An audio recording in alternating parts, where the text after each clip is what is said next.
Olá, gente, boa noite. É um prazer convidá-los aqui para o nosso primeiro podcast aqui do Grupo Otorrino DF. Foi de propósito convidar um médico e um gestor, e em especial de pessoas, gestor de gente, né? Que a gente tende a falar assim, gente, como forma de resumir um pouco. E eu vou abrir um pouco falando do cenário da saúde aí, que a gente, pós-pandemia, acabou tendo que acelerar algumas coisas, porque a gente, toda dificuldade traz um aprendizado, né?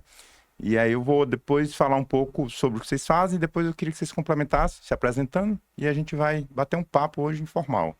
Nada de metodologia, nada de conceitos difíceis, aqui é o público geral, é o paciente, é o gestor. A gente quer impactar a população como um todo com informações do que a gente está fazendo dentro de casa.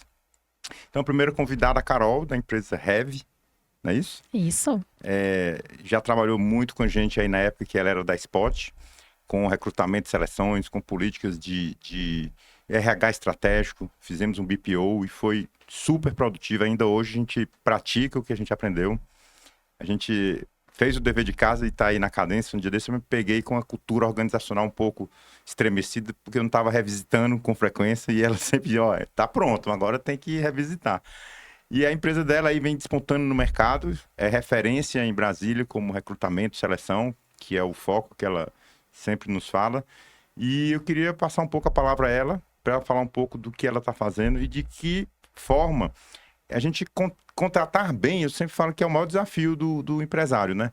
Porque Sim. esse turnover que as empresas têm, isso é um desgaste muito grande.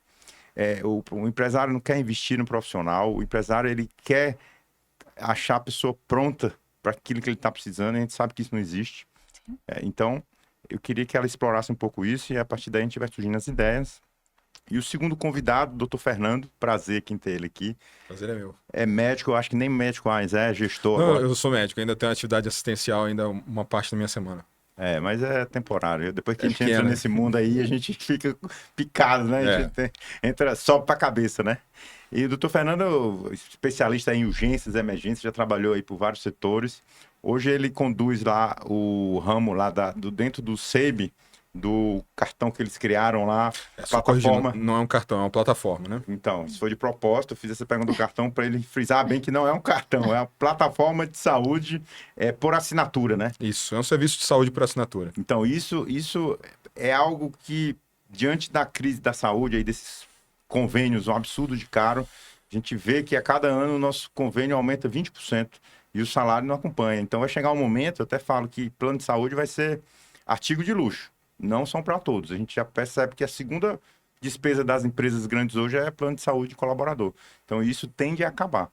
E detalhe, 70% da população não tem plano de saúde hoje. Não tem, é desassistida. Então, isso eu até queria te ouvir depois para ver se o foco geral é dar acesso a essa população desassistida, né? Nós somos parceiro de vocês lá, como a empresa de otorrino, e a gente está bastante satisfeito com isso, querendo entender como poderemos estar mais próximo, porque a gente entende que a saúde, a acessibilidade é fundamental. A população está envelhecendo, a saúde está ficando mais cara, os planos não estão mais dando conta. Então, acho que vocês chegaram aí no momento ideal para a gente andar juntos. Então, Carol, te passa a palavra, fala um pouco aí desse processo de pessoas, de recrutamento, de seleção. Aonde é que o calo aperta aí para o empreendedor, para o empresário, não só da saúde. Sim. Você trabalha com muitas clínicas de saúde, eu quero que você fale da saúde em específico, porque o médico que não é gestor e que monta uma clínica, eu sempre falo, o médico ele monta uma clínica com o ideal de eu sou gestor, eu vou fazer do meu jeito. E acaba dando certo. Só que aí ele dá certo, mas aí ele esquece de fazer o básico bem feito. Sim. E aí ele contrata pessoas parecidas com ele, que pensam igual a ele, que torcem pro mesmo time que ele. Quando ele vai descobrir e diz, pô, contratei errado, e agora? E aí a coisa começa, onde começa o calo das empresas. É isso mesmo, doutor Stênio. Primeiro que um super prazer, eu agradeço o convite de estar aqui para a gente trocar essa ideia. Já trocamos ideias, né, há muitos anos, realmente a Otorrino DF é cliente nosso já há bastante tempo. E a Heavy, ela atua muito com o mercado de saúde. Na verdade, essa questão do mercado de saúde é algo que me acompanha há muito tempo, porque meu pai é médico. Então, e é o médico mesmo, um médico que não é gestor. É um médico com essa característica de que abre a clínica e que vai aprender entender ali na prática o como gerir, porque não tem esse conhecimento, se não vai atrás de fato, e hoje muitos médicos vão se formar em gestão de fato para entender, e eu convivi e vivenciei muito isso dentro de casa ainda, desde criança, adolescência, durante formação em gestão. E Brasília, a gente sabe, Brasil como um todo, mas Brasília, a gente vem vivendo um momento de muita consolidação de mercado, quem é menor precisa realmente se profissionalizar. Então, a gente está falando de desafios ligados ao próprio local, então, formação de pessoas que realmente consigam suprir essa demanda de mercado, um processo de gestão na área de saúde que comporte os desafios de concorrência, enfim, de avanços em termos de inovação, e a gente também vivencia esse desafio do próprio gestor médico, às vezes o fundador da clínica, do hospital, ele se formar para entender todo esse processo. Então, são muitos desafios. Lá na Hev, a gente tem as 3 verticais de atuação, então tem a vertical de seleção, em que a gente acompanha muito esses desafios, de trazer gente boa para o negócio, então desde nível assistencial até nível de gestão. Tem a nossa vertical de consultoria estratégica, que é exatamente o BPO que você mencionou, em que a gente entra dentro das estruturas, como aconteceu na Otorrino, a gente ficou 3 ciclos com vocês, né? E aí o Stênio tem um pensamento super rápido, então é aquela coisa rápida para implementar, mas um foco muito estratégico, tudo muito alinhavado com estratégia de negócio, né? Então, aquela ideia dos 3 motores, né? Que foi algo que vocês construíram internamente. Então, vamos trabalhar a parte administrativa, que é uma atividade meio, que é importante para suporte, atendimento. Vamos trabalhar a estratégia, que é um outro motor. E a terceira questão ligada ao corpo médico, ao corpo clínico de vocês. Então, assim, avançou muito e a gente entra muito no mercado de saúde para ajudar essas implementações, que vão desde ter uma estratégia bem desenhada, a desenhar a estratégia de gente baseada nessa estratégia de negócio. A gente entende que não faz sentido você falar sobre pessoas se você não conhece a fundo a estratégia. A estratégia de gente tem que acompanhar a estratégia do negócio. Nosso negócio vai crescer? Nosso negócio está se preparando para ser comprado? Nosso negócio está se preparando para comprar? Qual que é o caminhar do negócio nos próximos anos? A estratégia de gente tem que estar ligada a isso. Então, eu estou falando de políticas ligadas à remuneração, as políticas ligadas à atração de talentos para o negócio, qual o perfil desses talentos, as políticas ligadas à gestão dos OKRs da empresa, dos indicadores de negócio, de desenvolvimento de lideranças, em que tipo de comportamentos. Então, esse é o nosso desafio. E nossa terceira vertical é voltada para treinamento e desenvolvimento de equipes e líderes, que está bem atrelada a suprir essas necessidades que aparecem dentro da vertical de consultoria. Tudo interconectado. Tudo. Inclusive essa parte toda ligada a benefícios, à saúde, a gente acaba entrando muito nisso quando a gente está falando, por exemplo, de como é que eu agrado, como é que eu trago um colaborador para estar engajado no meu negócio. A gente sabe que a questão de saúde no Brasil é extremamente desafiadora. A gente está caminhando a passos largos, né, muito rápido, para um cenário de fato em que a saúde é muito importante, como você falou, a população está envelhecendo, e os colaboradores precisam desse suporte. As pessoas precisam desse suporte. Como é que vai ser? Essa equação não está fechando para muitas empresas, né? Então, eu já tive cenário de ter que negociar com o plano de saúde, isso vamos colocar 10 anos atrás, quando a gente começou o BPO, com nível de sinistralidade, às vezes baixíssimo, mas um pedido de reajuste muito alto. E aí, a área de pessoas estratégica tem que entrar nessa linha para entender o que vai servir ao colaborador e o que vai servir à empresa. Como é que a gente baliza essa equação e faz com que as duas pontas estejam bem atendidas. Então, alguns dos desafios que a gente enfrenta aí, que tá misturado aqui nos assuntos que a gente vai tocar. E eu tenho acompanhado algumas notícias sobre essa história de a parte de RH estratégica. Eu tenho ouvido falar muito de uma palavra chamada segurança psicológica. Sim. E aí eu fui estudar um pouco isso, de entender, ir lá na ponta, conversar com o colaborador, para entender um pouco disso, da segurança psicológica do emprego que ele está, entendeu? Porque muitas vezes, eu tenho um exemplo típico, na época que vocês estavam comigo, eu tinha um colaborador que ganhava 2 salários mínimos e o plano de saúde custava 1 salário mínimo e meio. E aí, ela nunca tinha coragem, não tinha liberdade de chegar para mim e falar, olha, em vez de você me pagar um plano de saúde 1 salário mínimo e meio, por que você não me dá R$200 por mês para me comprar outra coisa? Então, assim, economiza eu, ganha ela. Então, por quê? Porque as empresas não podem criar um plano de saúde para todo mundo, vale transporte, alimentação, sem entender o que aquela pessoa tem, o que é mais importante para ela, né? Isso é perfeito o que você está colocando. É muito comum nas estratégias de você trabalhar remuneração, e quando eu falo remuneração, eu tenho a remuneração direta e eu tenho uma série de outras questões e benefícios que eu consigo suprir para o meu colaborador e fazê-lo feliz, digamos, né, dentro da estrutura, engajá-lo e fazer com, inclusive, essa segurança, não só do clima, mas de que ele está com todas aquelas camadas ali da pirâmide de Maslow, né, de necessidades básicas, sociais, que isso está bem suprido. Eu preciso perguntar para o colaborador. Então, é muito diferente a realidade que um médico, gestor, fundador, às vezes, de uma clínica, de um hospital tem, ou um gestor de RH, de pessoas, de tecnologia, às vezes de um colaborador da base. O que, para mim, talvez fosse muito interessante, para um colaborador da base, não faz sentido. Eu preciso perguntar para essas pessoas. A gente trabalha muito com pesquisas de perfil da força de trabalho, quando a gente vai falar de traçar políticas e formatos para propor para as empresas. E faz todo sentido. Eu lembro da época desse exemplo que você me deu. A gente estava lá nessa época. Agora, por outro lado, no Brasil, a gente tem muitos desafios nesse sentido. Porque eu não posso hoje, por exemplo, se eu tenho convenções específicas que me obrigam hoje ainda a fornecer plano de saúde. Né? Então, até quando isso, assim, até quando a corda vai esticar até quando? Tem negócios que não vão suportar esse formato. Tem empresas que implementam isso e aí depois eu não consigo voltar atrás. Como é que eu vou balizar isso? Qual o pacote de benefícios que faz sentido para o colaborador e realmente vai balizar uma estratégia até financeira também da empresa? Não, muito bom. Agora eu queria ouvir um pouco do Dr. Fernando aí, tem muito conteúdo para passar para a gente. Sim. O que é que eles estão fazendo dentro de casa? O que é que ele tem aí para falar um pouco mais do Rita Saúde, que é algo que, assim, eu escuto toda hora as pessoas me perguntando e eu fico até inseguro de falar, mas hoje eu vou ter aqui Vamos conversar. conversa, entender um pouco mais para a gente divulgar, né? A gente é um divulgador também como Sim. parceiro, né?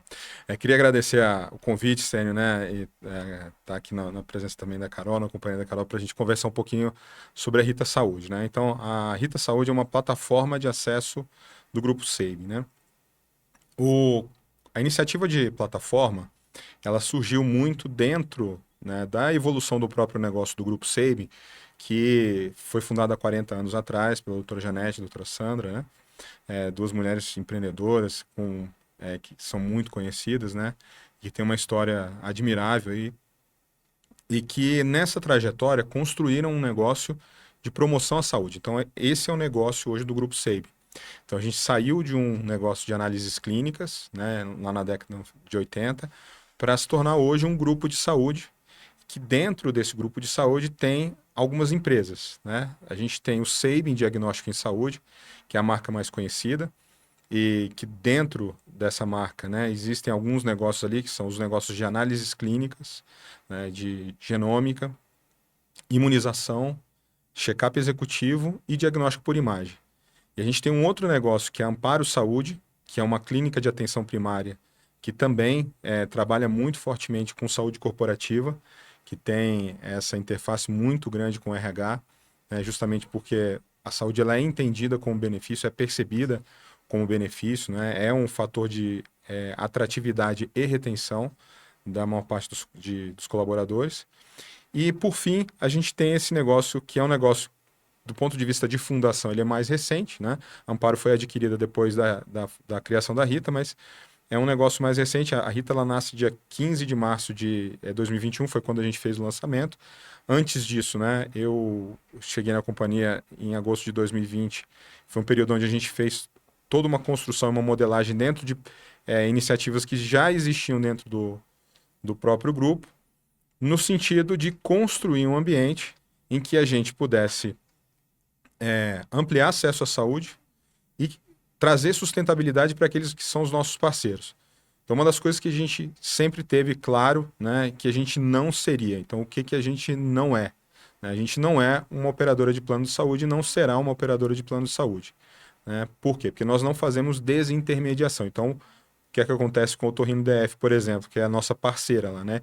E a gente fala muito de parceria, né, e de membro de comunidade, que é o que de fato a gente constrói com a plataforma.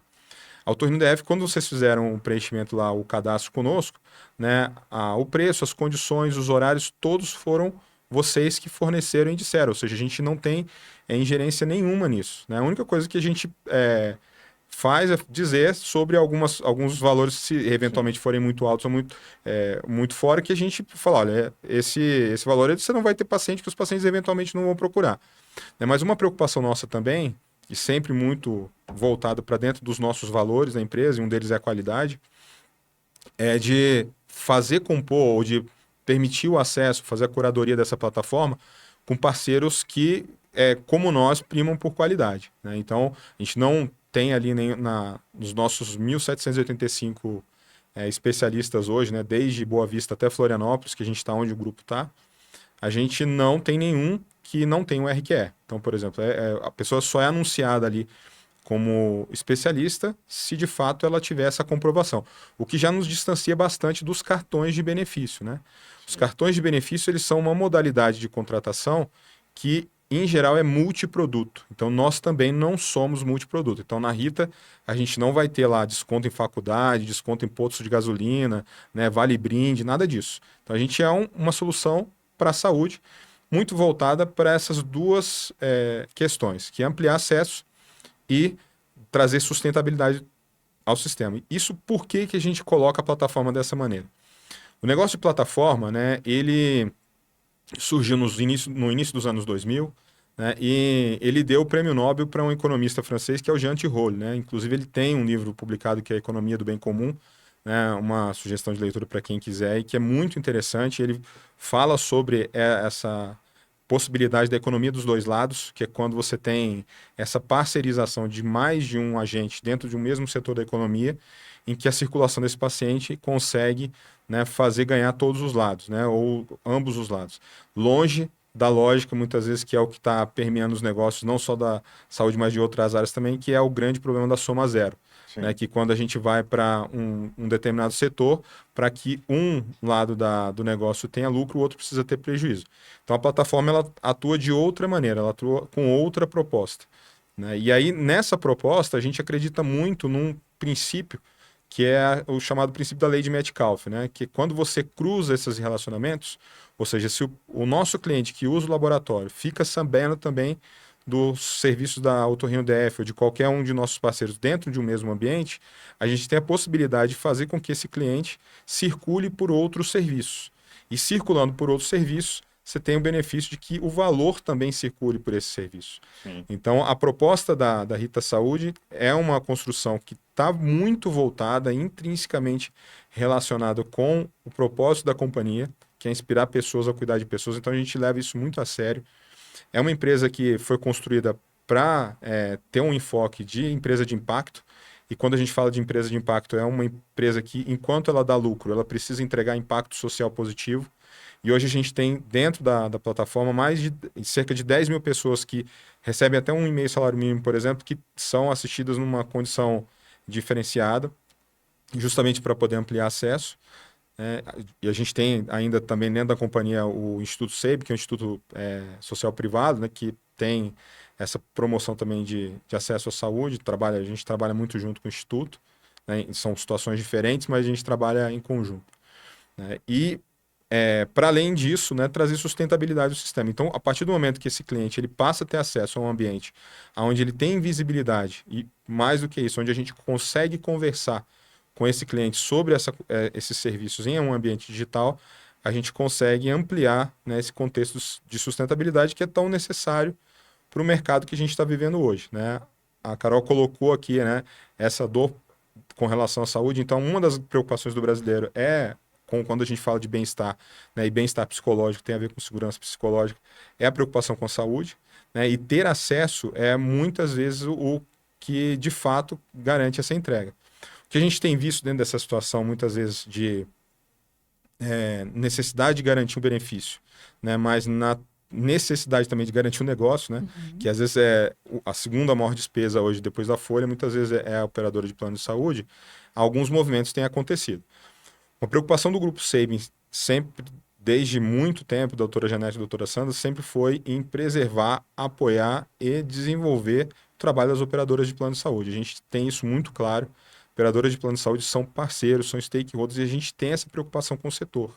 Né? Por isso que é importante que, durante essa construção, né, isso tem sido construído ao longo desses 40 anos, uma preocupação para que todo mundo esteja bem, né? Sim. Um sistema de saúde ele vai ser bom quando ele for bom para todos. Porque se ele for bom só para alguns, a gente volta para a questão de soma zero, né? E aí, o que anda acontecendo dentro desse contexto de soma zero é que o acesso muitas vezes é um prejuízo para o usuário.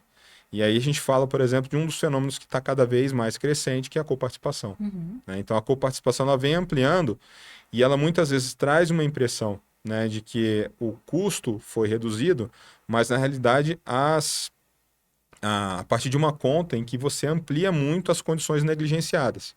E aí um exemplo simples, né, de uma situação que eventualmente um paciente que tenha um fator de risco para um câncer de intestino, e aí deixa de fazer uma colonoscopia, porque é um exame caro, né, e que teria que fazer uma coparticipação, e aí tempos depois, quando tem uma obstrução intestinal, precisa ser operado no pronto-socorro e constata uma doença avançada.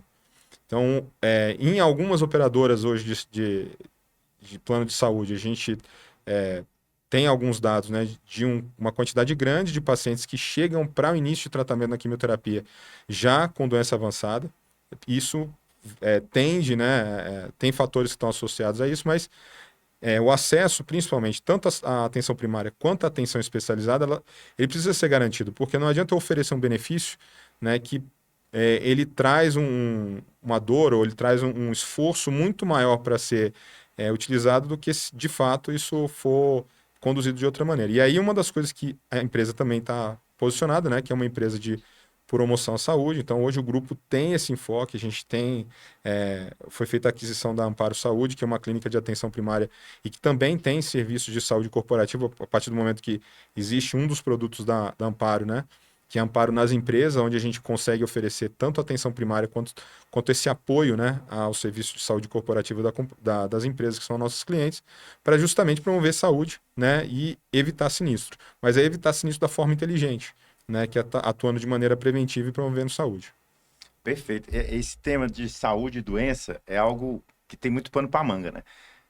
Doença dá muito mais dinheiro do que saúde. Por isso que muita gente foca ainda na doença, né? Sim. Só que a conta chega, então a gente realmente profilaxia, tratar antes. Um dado que eu não sei se vocês sabem, aí é uma pesquisa que eu vou fazer aqui, que o primeiro sintoma a surgir em quem vai ter Alzheimer é perda de olfato. Poucas pessoas sabem disso. A Otorrino-DF faz um teste de olfato, tem um colega que desenvolveu um tablet que lança um cheiro de olfato, que é um exame de custo mínimo, que eu poderia prever um Alzheimer, uma demência. Então, que tal a operadora de saúde entender que todo mundo acima de 50 anos poderia fazer um teste de olfato, incluso no plano, botar no rol da ANS, né, como chama? Mas não. Deixa primeiro ter o Alzheimer, que daqui a 10 anos a gente começa a tratar. Só que o Alzheimer traz várias coisas por trás, né? Internações repetidas, isolamento social, depressão e outras coisas que a gente conhece. Então, assim, tratar a doença, cuidar da saúde, desculpa, não brilha os olhos de ninguém, né? Mas para isso a gente precisa de mudar o paradigma, né? Sim, então, assim, sim, o paradigma ele vem construído, né, na saúde suplementar brasileira sobre a ótica de sinistro. Tanto que antes da ANS a gente tinha SUSEP regulando os planos de saúde, né? E o que acontece já no final do século passado, no início, né, já em 2001, com as regulamentações, é que você passa a ter regras muito rígidas, né, e regras muito orientadas para isso. Só que, né, a rotatividade dentro das operadoras de plano de saúde faz com que essa perspectiva de longo prazo ela deixe de acontecer. Então, algumas iniciativas têm acontecido no Brasil com operadoras que deixam esse olhar exclusivamente de sinistro e passam a ter um olhar de saúde populacional. Então, assim, aí, quando a gente fala, por exemplo, de iniciativas como essa, de fazer detecção precoce, né, e fazer rastreio, fazer exames de prevenção, por exemplo, a gente tem uma campanha que é anual, né, lá no SEIME, que é o Outubro Rosa, Novembro Azul. São meses que são os meses temáticos, né, já respaldados pela Organização Mundial da Saúde, mas onde a gente comunica isso muito fortemente, né, inclusive com campanhas de marketing voltado muito para um contexto de trazer isso para uma linguagem muito próxima, né, com algumas peças de arte bem importantes para justamente tentar comunicar essa necessidade de prevenção para aquele grupo que precisa.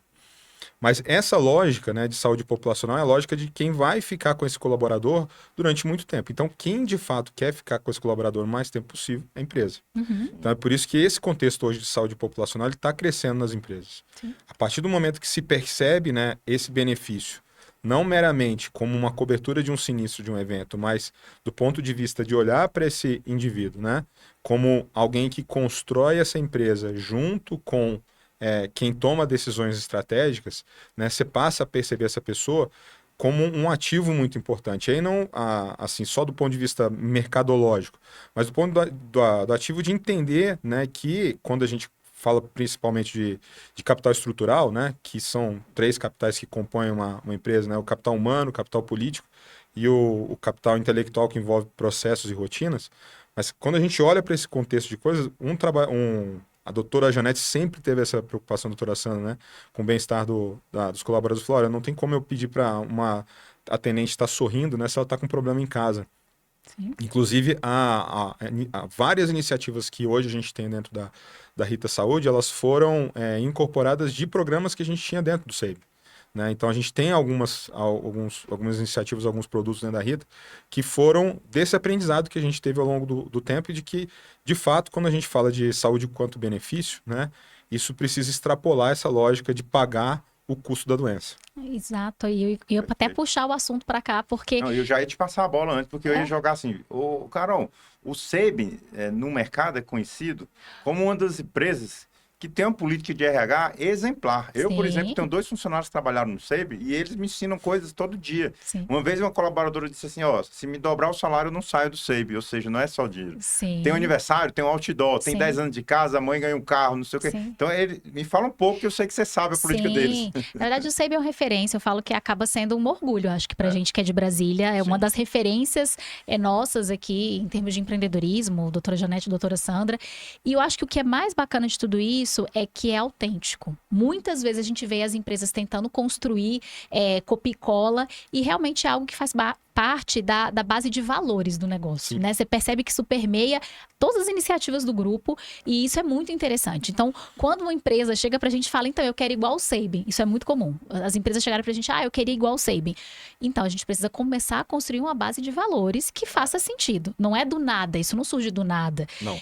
E tudo isso, essa preocupação de fato com a saúde, em primeiro lugar, antes da doença, é algo que vem realmente mobilizando as empresas no mercado, exatamente pelo que você colocou, Sim. né? É uma relação de longo prazo. Então, as empresas investindo, e o SEIB é um super exemplo disso, em programas de qualidade de vida, investindo em pesquisas de clima para também poder mapear riscos ligados não só à saúde física, mas à saúde mental. A gente está em Setembro Amarelo falando muito sobre a questão de saúde mental, dessa saúde emocional que você precisa olhar para ela. E você ter angústia, imagina, de você não conseguir ter essa assistência médica, isso te gera problemas de ansiedade, te gera problemas de depressão.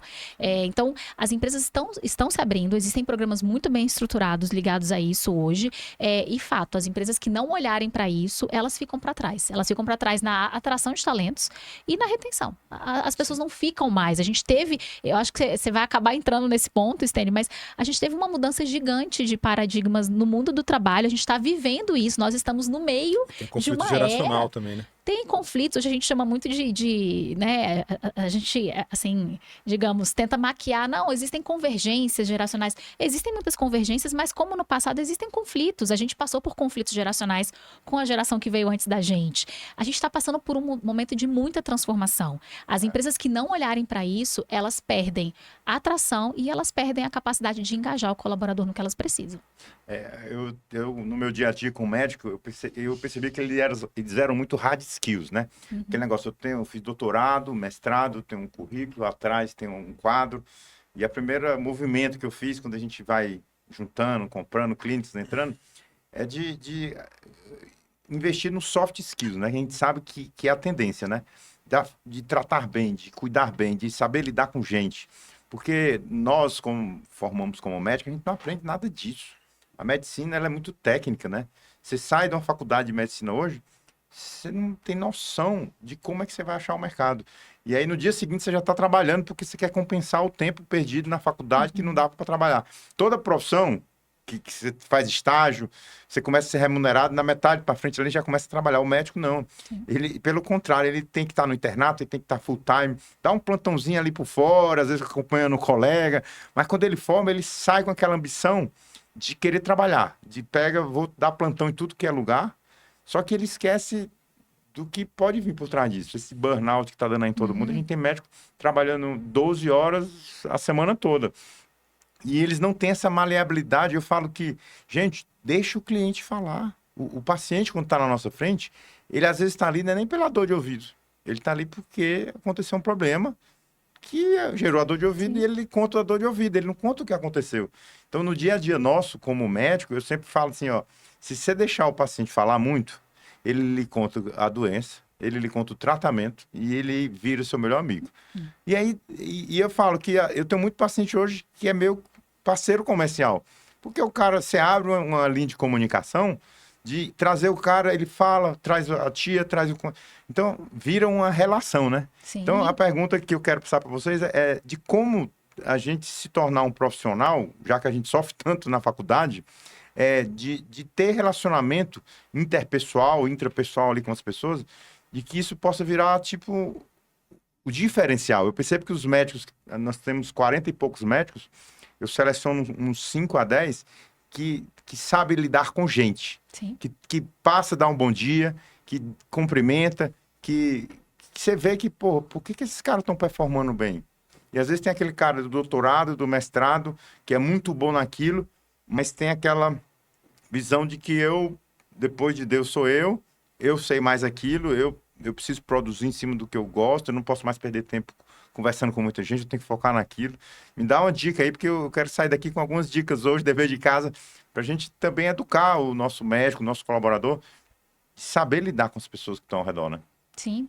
Na verdade, todas as vezes que a gente fala de soft skills, a gente está falando de competências muito ligadas a comportamentos, elas são competências comportamentais e estão muito ligadas a relacionamento, que é exatamente todos esses exemplos que você trouxe. Mais para trás no mundo, toda a educação que vinha das bases familiares, elas já trabalhavam, de certa forma, os soft skills, né? Você olhar no olho, você respeitar as pessoas, você se ceder o lugar para os mais velhos, você saber conviver com pessoas de gerações diferentes dentro de um mesmo espaço, de um mesmo contexto. Isso veio mudando muito. A tecnologia nos ajuda muito. E aí existiu tudo o que aconteceu durante a pandemia. Tem gente que passou mais da metade da graduação isolado, dentro do seu quarto, estudando. Isso vão para várias áreas de conhecimento. A gente sabe que a medicina, né, funciona de uma forma diferente, mas várias áreas de conhecimento as pessoas ficaram isoladas. E hoje essa volta, né, para o mercado, essa volta para o conviver dentro dos ambientes, está trazendo uma série de desafios, que são desafios ligados à educação, que vem de casa, e são desafios ligados ao próprio contexto que a gente está vivendo dentro das empresas, de diversos segmentos. Então, como é que a gente vai transpor isso, né? Então, investir em soft skills é algo, né? Investir em competências de comportamento, você ter uma boa comunicação, você saber negociar, e isso envolve técnica também, né? Não é só querer, você tem que estudar para isso, você tem que praticar muito para isso. Tudo isso é demanda. E muitas vezes, e a gente não pode enganar nenhum empreendedor, nenhuma liderança que está escutando a gente aqui hoje. Muitas vezes, quem vai ter que investir nessa capacitação dos funcionários, dos colaboradores, é a empresa. Então, a empresa achar que vai vir pronto, não vai vir pronto. Pronto para o que você quer, para o formato que você quer, você vai ter que desenvolver. Você vai ter que desenvolver muitas vezes tecnicamente, dentro de uma metodologia, de um formato. Você estava agora mesmo explicando um pouquinho da metodologia de vocês dentro de consultório, para explicar para o paciente. Isso é próprio, cada negócio vai ter o seu formato. E muito ligado também a essas competências de comportamento, a olhar no olho. Você sabe o que é que o empresário... Desculpa te interromper. Claro. O que é que o empresário sempre se pergunta? E se eu investir e ele sair? Aí volta a pergunta. E se eu não investir, ele ficar, né? É isso. Porque, gente, você promover uma pessoa, um colaborador que trabalha com a gente, for sair da sua empresa para um emprego melhor, é a satisfação para a gente. Não existe não existe investimento mais caro do que o arrependimento. Né? Então, assim, esse arrependimento de não ter feito investimento no colaborador e ele ter partido, e você ter que partir do início, isso é muito mais difícil. Uma das questões que eu acho que precisa pesar na hora da tomada de decisão, né? E é uma das coisas que lá no grupo o pessoal, Marli, que é diretora de pessoas, ela sempre comenta isso, né?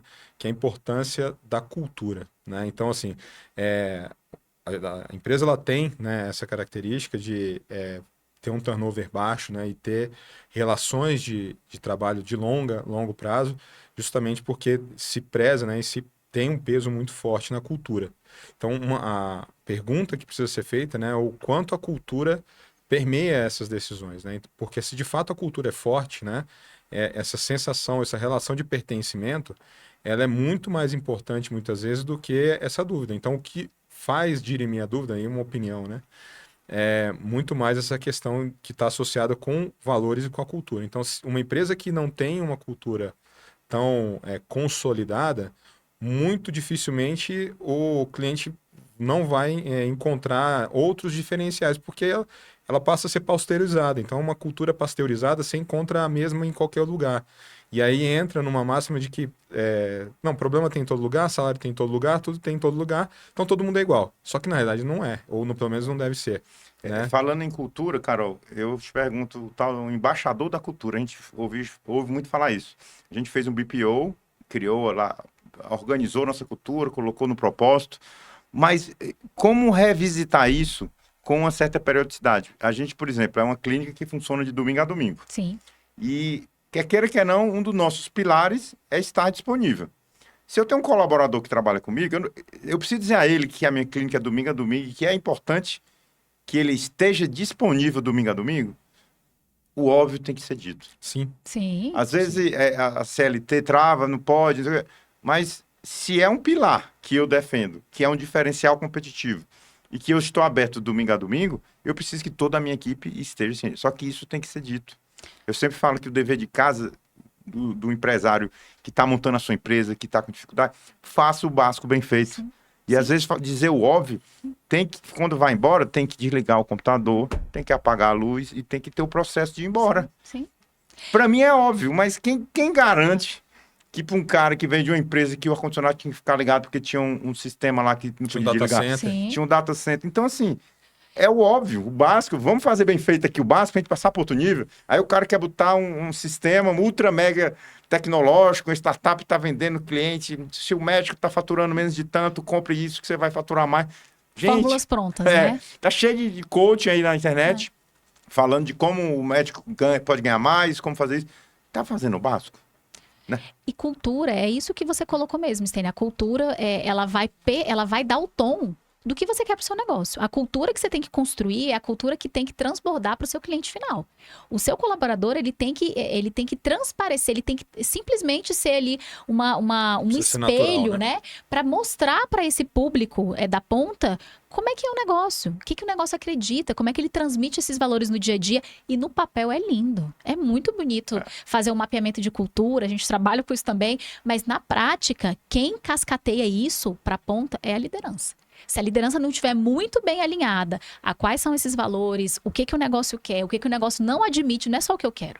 O que a gente não admite aqui no nosso negócio? Isso precisa passar para a ponta. O líder é esse espelho. O líder é essa pessoa que tem que passar isso para frente. Então, se você tem uma liderança, nossa, me dá muito resultado, é maravilhoso.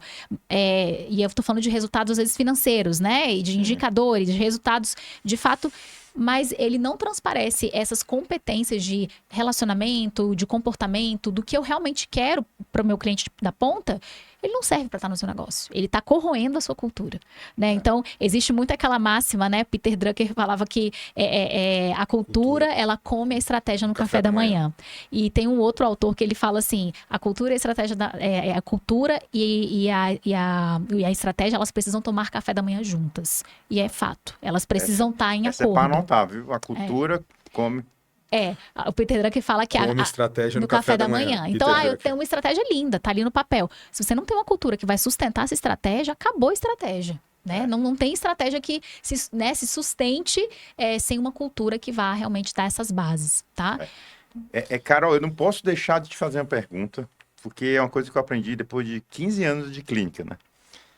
As empresas têm um hábito, a gente tem fases de criança, adolescente e adulto da empresa, né?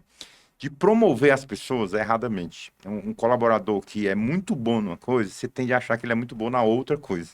E aí, quando a gente abre um processo de seleção, a gente quer privilegiar quem é de casa, né? Sim. E aí eu falo que o próximo passo é rua, né? Porque você promove, não deu certo, você não vai voltar. Uhum. Então, como é que eu entendo que um colaborador está pronto para sair daqui para cá? Porque a tendência nossa é de achar, pô, o cara está performando demais naquilo que ele está fazendo. Se eu não motivá-lo, se eu não promovê-lo, eu vou perder. Aí você promove e vai para rua. Então, eu Sim. tenho, assim, mais de 10 que eu posso te falar que eu promovi achando que ia performar igual, que ia ser um bom líder, que ia contagiar. É a história do líder, né? Todo mundo se pergunta, o líder está dentro da gente? O líder a gente trabalha, a gente constrói? Então, dá essa dica pra gente, é isso que mexe com a gente, porque isso é o dia a dia de todo empresário. Todo empresário, gente, a gente tem emoção. A gente tem emoção. Eu sou empresária também, né? A gente tem emoção. A gente olha para um colaborador, às vezes, que acompanhou a gente ali a vida toda e fala, poxa, queria tanto que essa pessoa crescesse. E cresceu, às vezes, já em muitos aspectos dentro do negócio. E aí eu recomendo 2 pontos principais. Se sua empresa ela tem uma estrutura muito bem definida, tanto de cargos, né? Tem uma descrição de cargo clara a respeito de quais são as responsabilidades, quais são as métricas, as missões dentro daquela cadeira. E eu tenho uma estrutura de competências, ou seja, comportamentos necessários para cada nível da organização. Então, as minhas competências de liderança, as minhas competências funcionais, de grupos de áreas de negócio, as minhas competências transversais de negócio. E eu quero, tem uma cadeira que aparece, e é importante sim que esse processo de valorização interna aconteça, as pessoas possam se candidatar a uma vaga interna. Só que elas precisam ser avaliadas dentro de critérios. Para ocupar uma posição como essa, o que essa pessoa realmente precisa, não só ter entregue, mas o que ela vai precisar entregar, qual que é o potencial que ela tem. E aí eu tenho que medir aí vontade, porque não é só, a pessoa está aqui, qual a vontade dela? E a vontade é o quanto ela vai ter que treinar, o quanto ela vai ter que colocar a mão na massa e, de fato, se esforçar para desenvolver aquelas competências, qual o time para isso acontecer. Esse time está associado ao quanto a empresa tem de tempo também para aquele resultado ser gerado. E aí existem algumas ferramentas até de assessment que a gente fala, de avaliar o potencial também desse colaborador para conseguir mensurar isso e entender. Tem colaboradores em processo de assessment que a gente fez, que o próprio colaborador, quando a gente trouxe o resultado, ele falou, realmente... não é isso que eu quero pra minha vida. Eu não quero. Eu tô entendendo que eu vou ganhar mais. Você estressa na entrada, né? Mas não, eu acho que não é isso que vai me fazer feliz. O SABE é um exemplo de uma metodologia que o colaborador, quando ele é admitido, ele só pode começar a trabalhar depois de 6 meses, se eu não me engano. Alguma área deles Não, é assim. tiveram algumas transformações lá, né? Mas uma das questões importantes, né, é justamente assim, quando a gente fala de encarreiramento, né, é saber dessa capacidade, dessa jornada do colaborador, né? Então, cada um tem uma jornada. Eventualmente, uma das possibilidades é a carreira em Y, né? Sim. Então, assim, uma das coisas que hoje acontece, e para poder fazer uma transição de carreira, tem que ser algo que tem que ser programado, né? Então, hoje a empresa, por exemplo, tem em função, a gente tem em torno de 7 mil colaboradores no Brasil, né? Mas você tem colaboradores hoje que estão em área administrativa e que têm uma formação técnica, são farmacêuticos, bioquímicos que estão. Só que essa construção, ela precisa ser acompanhada, né? E precisa de um norte. Então, fazer isso é uma coisa que precisa ser bem conduzida. Mas isso tem correlação com a questão, muitas vezes, do acadêmico, do assistente, que é um médico que sai, muitas vezes, da faculdade, termina a residência e quer virar uma máquina, às vezes, de trabalhar, né? E não se percebe, né, enquanto profissional liberal, que eu acho que é um dos grandes desafios hoje do médico, né, e do profissional de saúde, é entender o que de fato é a proposta de um profissional liberal. Porque para você ser um profissional liberal hoje no Brasil, você tem que ser um empreendedor, né? E assim, em sendo um empreendedor, né, você precisa ter algum conhecimento mínimo de negócio. Porque caso contrário, a opção é estar vinculado a alguma empresa, pública ou privada, mas está nessa condição. E quando você se percebe enquanto profissional liberal, é entender qual é o maior ativo do médico hoje. E o maior ativo do médico é justamente a sua carteira de pacientes. Então, assim, não tem... Muitas vezes o médico acha que o ativo é aquilo que construiu uma clínica bonita, um mobiliário bacana, né? Uma estrutura bacana de eventualmente até de comunicação, mas se ele não se relaciona bem, se ele não tem vínculo com os pacientes, ele não tem aqueles pacientes enquanto referência. E aí, tanto faz ser esse, quanto ser aquele, quanto ser outro. Né? Agora, o médico que constrói a carreira fidelizando, né? E aí isso também passa por entender algumas coisas, e isso está mudando agora, né? Bastante, por quê? Porque principalmente com inteligência artificial, né, hard skills que eram muito exigidas no passado, né, e que eram bem remuneradas, que era o especialista, por exemplo, e a gente passou por uma medicina na segunda metade do século XX que era muito focada no especialista focal. Então, o médico, quanto mais especialista, melhor. Por quê? Porque ele é detentor de uma informação que ninguém mais tem, que ele estudou muito para poder chegar lá.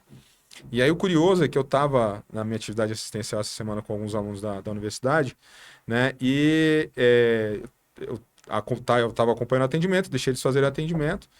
E aí depois que eles fizeram o atendimento, tomaram nota, eu falei, olha, agora nós vamos seguir com a ferramenta do século XXI. E aí tem uma ferramenta hoje, né, que não tem nenhum conflito de interesse, que é a Open Evidence, que ela usa GPT lendo PubMed. Então, assim, eu tenho uma máquina, né, de inferência, um motor de inferência, que é um LLM, uma estrutura de inteligência artificial, mas ela lê um conteúdo curado. Então, assim, ela não vai trazer uma resposta que saiu em qualquer lugar. Então, ela traz uma resposta que, com certeza, com segurança, eu posso tomar aquela decisão para poder seguir em frente.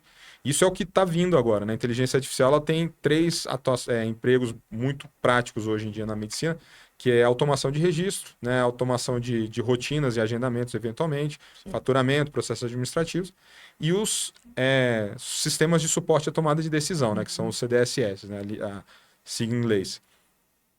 E aí eles fizeram o atendimento, né? E aí eu falei, olha, abre aí a plataforma, eles abriram, e é uma plataforma muito parecida com o WhatsApp, então comando com uma caixinha de mensagem, e agora escreve aí, né, olha, qual é a conduta para esse paciente? Aí eles tiveram que imputar os dados, né? E uma coisa muito antiga, né, que se não dava tanta importância, né, e que agora cada vez é mais importante, é a qualidade da informação que o médico capta. Então, por exemplo, semiologia, que sempre foi uma disciplina que muita gente não dava a menor bola, né? Hoje tem muita diferença, por quê? Porque a depender do termo semiológico que você imputa para IA, ela vai seguir por um caminho ou vai seguir por outro. Né? Uma coisa é falar que tem uma lesão na boca, outra coisa é falar que tem uma luxação de pilar amidaliano, por exemplo. Né? Que aí são coisas completamente diferentes que vão dar condutas. Uma vai apontar lá para um abscesso periamidaliano, que tem uma conduta diferente, e a lesão na boca vai te dar 1 milhão de opções, e aí acaba que não vai resolver. Então, aí eles fizeram esse exercício e botaram. E quando botaram, veio exatamente em cima. E o interessante, né? Com uma atualização de artigos muito recentes. Então, o volume de informação hoje que antigamente se era capaz de adquirir, né, num determinado espaço de tempo, hoje é impossível. Só que a IA consegue. Então, ela vai ler e traz aquela conteúdo. E aí, o que fica para o médico, né? Primeiro, fazer um bom prompt, né? Ou seja, ter uma boa semiologia e principalmente conseguir extrair desse paciente, né, essa história de ter toda a história, ter o tratamento, Por quê? Porque a partir do momento que você tem dados o suficiente para poder trazer esse input bem organizado, né, o super especialista ele vai ficando, né, cada vez menos detalhista, porque o que a inteligência artificial faz, na realidade, né, é trazer uma dependência maior das soft skills. Ela não vai substituir as hard skills, mas aquele médico que, por exemplo, consegue ter mais informação desse paciente, ele vai conseguir chegar muito perto, obviamente não vai chegar igual, mas vai chegar muito perto, às vezes, de um médico com uma experiência muito mais longa. O que fez a diferença lá nessa atividade que eu estava fazendo com os alunos, né?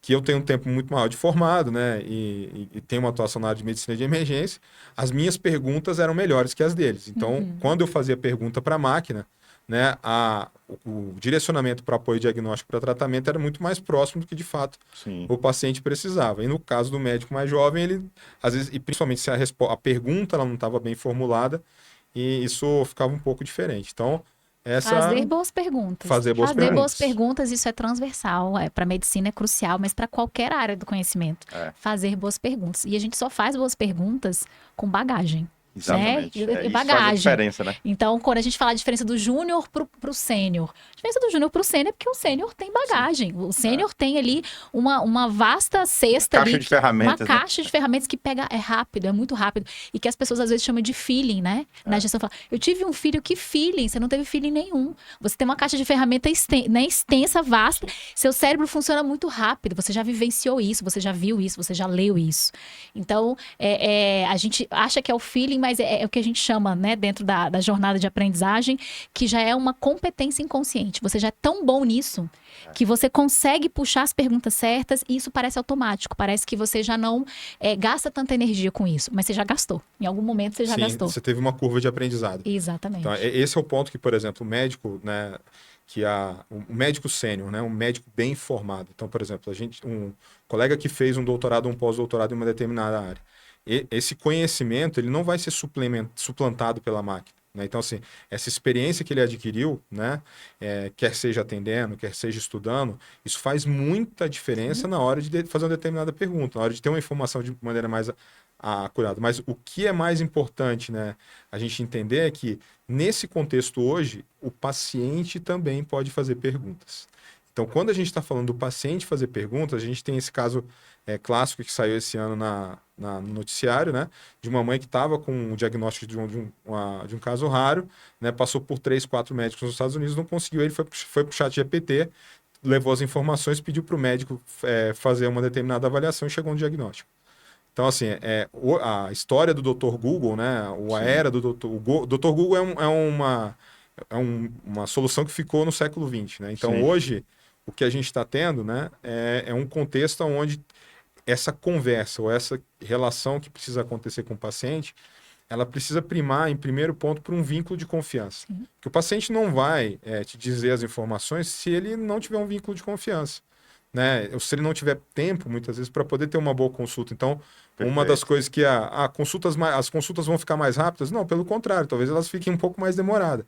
Mas elas vão ser mais resolutivas. Então, assim, quando você olhar no final do ciclo, né? Então, você tem consultas que mudam o desfecho e aí a gente começa a falar de medicina baseada em valor, né? Que é o que de fato importa no final do dia. É o que aquela relação, né? Que é uma relação de valor, né? Obviamente, ela trouxe de mudança efetiva no final daquela jornada juntos. Então, se de fato você resolveu o problema do paciente, melhorou a vida dele, né, ao longo dessa jornada, é isso que importa. Agora, o tempo em que isso vai acontecer, se vai ser curto, se vai ser longo, né, e em geral, um tempo de qualidade, né, num atendimento, ele tende a ser mais resolutivo do que uma consulta muito rápida. E, infelizmente, o modelo, muitas vezes, de precificação de consulta, né, e é um modelo que, às vezes, não preza essas linhas de cuidado, que é o que se fala muito hoje quando se fala de linha de medicina baseada em valor, que é muito importante. Isso, para quem é médico de família, está na atenção primária, é um tema constante, mas você não consegue fazer essa precificação. Então, o famoso fee for service, sim, esse tende a acabar por N razões. Uma delas é porque você vai ter Você tem hoje as soluções de máquina que vão conseguir dar informações muito rápidas. Agora, para dar essas informações muito rápidas, fica o questionamento, né? Foram feitas boas perguntas? Foi dado para essa estrutura que apontou um caminho, né? Ou apontou algum suporte de decisão? As informações, todas as informações corretas, porque a ausência de informação também pode mudar completamente o diagnóstico, né? Perfeito. E aí, para fechar o assunto aqui, você que está na universidade aí, em contato com muitos médicos, tem um estudo que fala que em 5 anos a gente vai ter o dobro de médicos que a gente tem hoje. Vamos antecipar esses 5 anos para hoje. Qual é a sua perspectiva do médico, do novo médico que está formando? A gente vê hoje eu atendo muito médico que o filho está fazendo medicina, né? E eu vejo que muitos médicos hoje não querem mais que o filho faça medicina. Então a gente está passando por uma virando uma commodity, né? A gente percebe que tem muito médico no mercado, bons e não bons. E qual é esse futuro aí? Você que está mais na universidade deve ter esse tema mais estudado aí. Então, assim, esse é um tema até um pouco polêmico, né? Mas o que eu recomendo de leitura, né? É o anuário que sai, né? Sai geralmente uma vez ao ano, que é uma produção que é feita pela Associação Médica Brasileira, Conselho Federal de Medicina e a USP. O nome desse anuário é o Demografia Médica, né? Esse manual, essa publicação, é a publicação mais completa sobre mercado médico, formação médica e propriamente demografia, ou seja, distribuição desses médicos no território nacional, por especialidade, faixa etária, gênero e todas as outras demais informações. O que a gente está vendo, né? Foi tomada uma decisão, né, por uma política de governo, né, e não de Estado, mas uma política de governo que, em 2014, que, a meu ver, foi equivocada. Né? Então, Essa política de governo que recebeu o nome de Lei dos Mais Médicos, ela previa 3 eixos, né? Um eixo era a ampliação de assistência através de médicos formados no exterior, e inclusive alguns que nem sequer falavam língua portuguesa. Então, se é difícil, às vezes, para um paciente que tem dificuldade de entender termos médicos, imagina fazer isso em outro idioma, né? Sim. Infelizmente, isso aconteceu. Uma segunda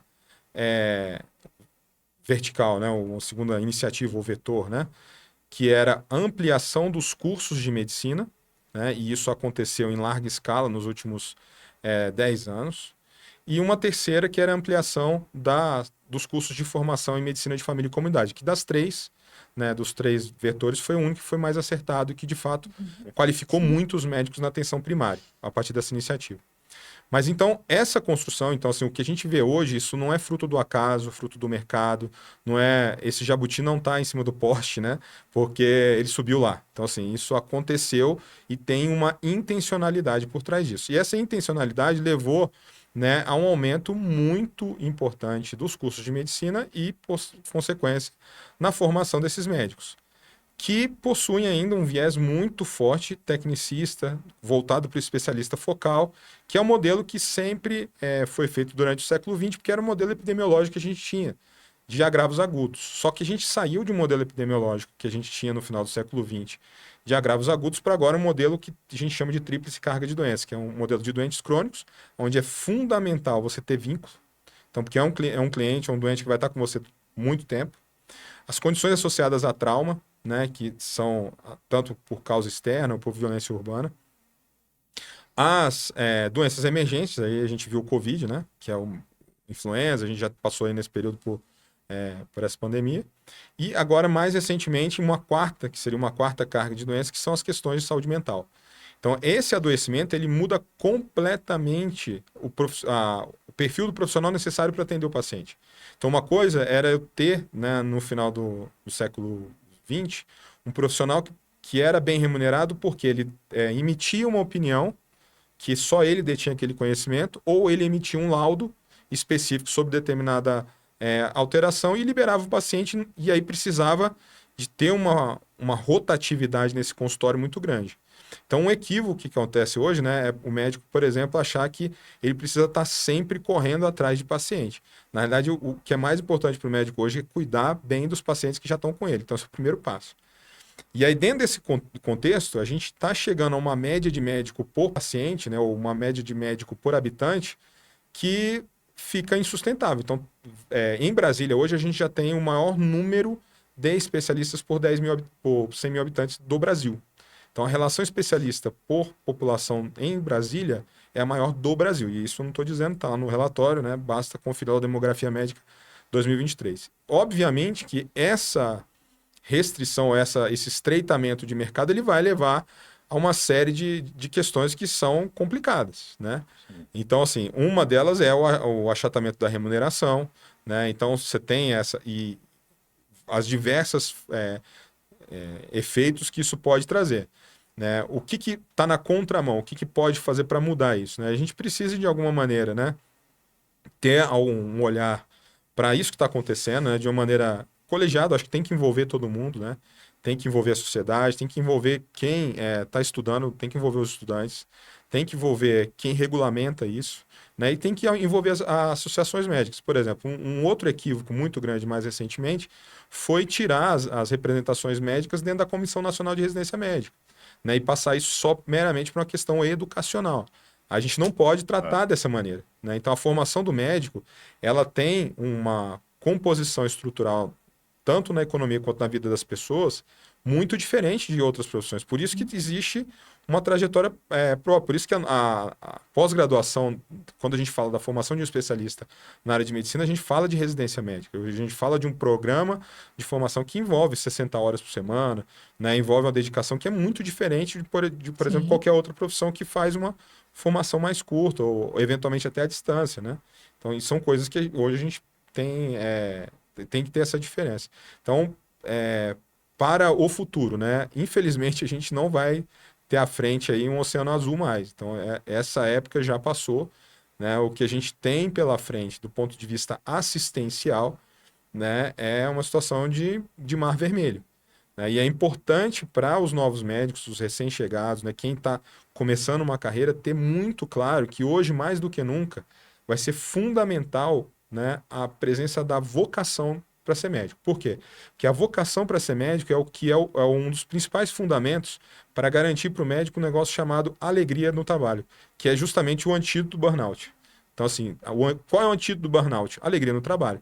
Então, se a pessoa ela tem a vocação de cuidar de pessoas, né? Olha, eu acordei um dia de manhã, eu era criança, e resolvi que eu gosto de ajudar pessoas. Eu quero ajudar as pessoas a serem saudáveis, eu quero cuidar de gente. Então, assim, eu quero empenhar minha vida nisso. Então, é um caminho. Faça medicina, né? Se Sim. dedique agora. Aquele aspecto, principalmente mercantil, que existia no passado, de olha, eu quero me ser médico, né? Para poder ter um excelente padrão de vida, né? E fazer da minha atividade profissional, né, uma atividade de alta rentabilidade. Quem está indo por esse caminho hoje está esperando no curto espaço de tempo uma escada que leva para o inferno. Né? E, infelizmente, qual é essa escada?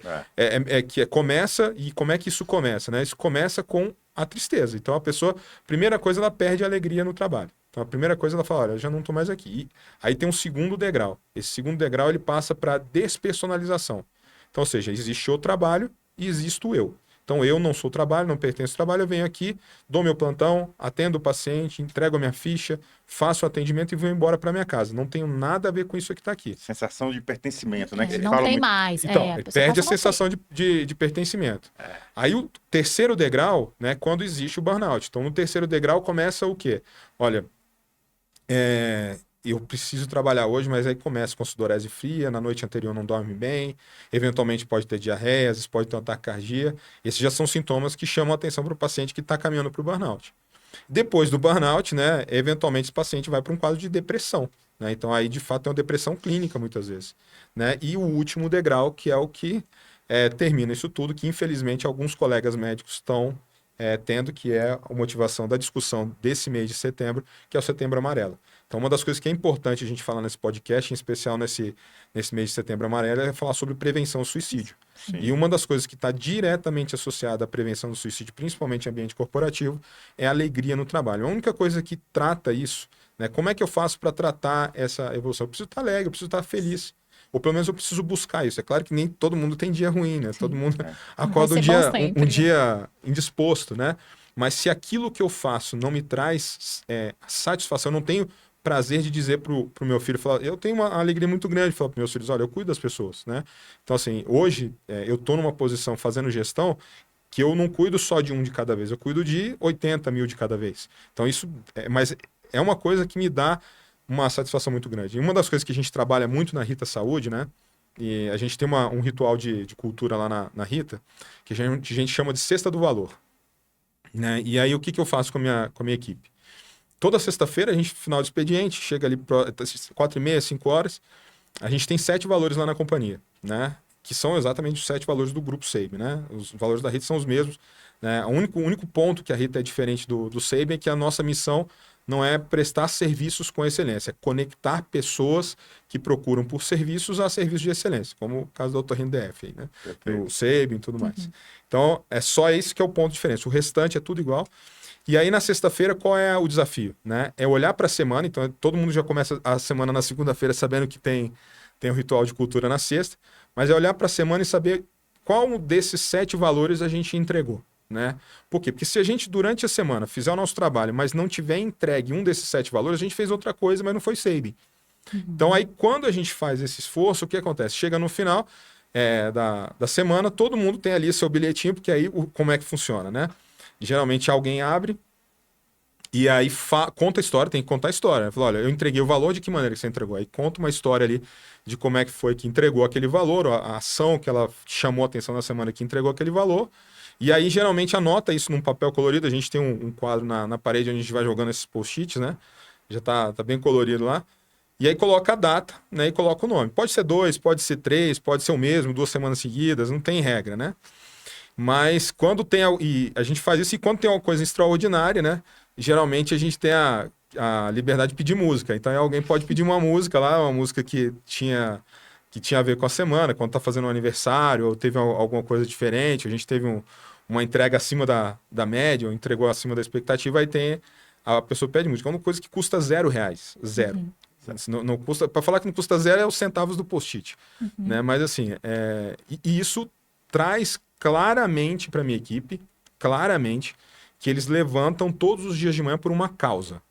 Então, uma das coisas que até o Simon Sinek fala muito disso, né? Que é importante você ter uma causa nobre. Então, assim, você tem que ter uma causa nobre e nada mais nobre do que cuidar de pessoas. Então, uma das coisas que, assim, o meu time levanta todos os dias da cama, que eles vão trabalhar porque eles têm uma causa nobre. Então, eles têm que ajudar alguém, eles têm que resolver um problema, eles têm que atender uma clínica que precisa de paciente, eles precisam entregar para o paciente, né, um serviço que ele consiga ter acesso à saúde.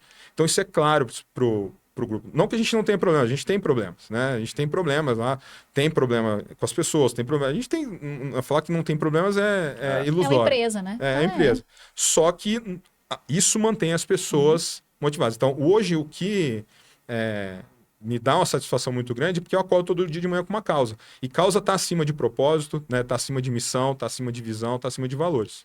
E tem dois pontos no que você está trazendo que são bastante importantes, né? Você trouxe essa questão do porquê. A pessoa Sim. do Simon Sinek, o centro, né? O porquê que eu faço Comece isso. pelo Golden Circle, né? Comece pelo porquê. Então, um ponto importante da gente trazer.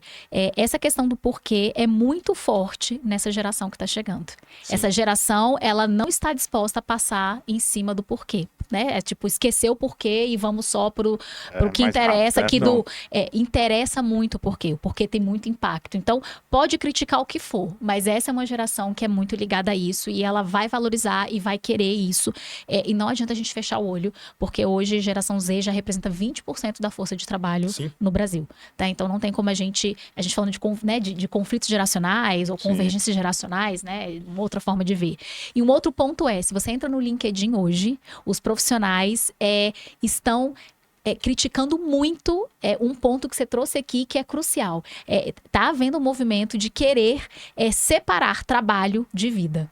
Só que a nossa vida, a gente passa 2/3 da nossa vida trabalhando. Se você não é feliz com o que você faz, você vai ser infeliz na sua vida. Eu tô para ver um estudo que tem que ser feliz no trabalho primeiro. Porque é onde você está mais tempo. Então não adianta. Então as pessoas, esquece isso, assim, não fica querendo fazer demais. Tem muitos comentários. Você entra e fala, gente, o que tá acontecendo? Então é aquela coisa de um grupo puxa a corda muito para um lado, outro para o outro, para ver se a gente se equilibra. Mas de fato existem esses dois movimentos. E como a gente falou, a gente está passando por um momento de transformação no mundo do trabalho, né? A gente vai chegar no momento em que a gente vai ter um direcionamento muito mais claro. Mas de fato essas correntes estão acontecendo. Agora, essa que a gente citou agora, ela leva as pessoas a situações de burnout, de depressão, de você simplesmente passar por cima e achar que trabalho é algo separado da sua vida. Não é. Não é. Então... Perfeito. O Fernando falou muita coisa interessante. Eu acho que a gente vai destrinchar isso em outros encontros por causa do nosso tempo aqui. Mas trazendo um pouco para a gestão também, que a pegada aqui é ensinar o médico, ensinar o dono de clínica a entender o que estão fazendo, né? Você viu o que o SEB faz em casa? Hoje nada se cria, a gente copia de um modo diferente. Sim. Troca a cor do post-it, né? Faz a dinâmica na segunda em vez de ser na sexta. Uma das coisas que eu acho que é importante para marcar a cultura, né? A cultura, ela não pode ser Como é que você faz para tirar a cultura da parede? Né? Eu acho que isso é uma coisa importante. Como é que você tira a cultura para a parede? Você tira a cultura para a parede com marcos. Então, assim, você precisa ter marcos de cultura. Ou se você tem marcos, você tem rituais de cultura. Então, assim, tem se você coloca lá, por exemplo, que tá na parede, né? Que a cultura, por exemplo, da empresa é performance. Não é um dos nossos valores, né? Então, assim, um dos nossos valores a gente tem... um dos nossos valores é qualidade. Então, a gente tem valores que traduzem, né, entregas de alto nível, né, de outra forma. Mas, digamos que, por exemplo, você tenha lá resultados ou algo do tipo, né? Você tem que ter uma reunião de resultado. Então, assim, de que aconteça com uma regularidade diferente.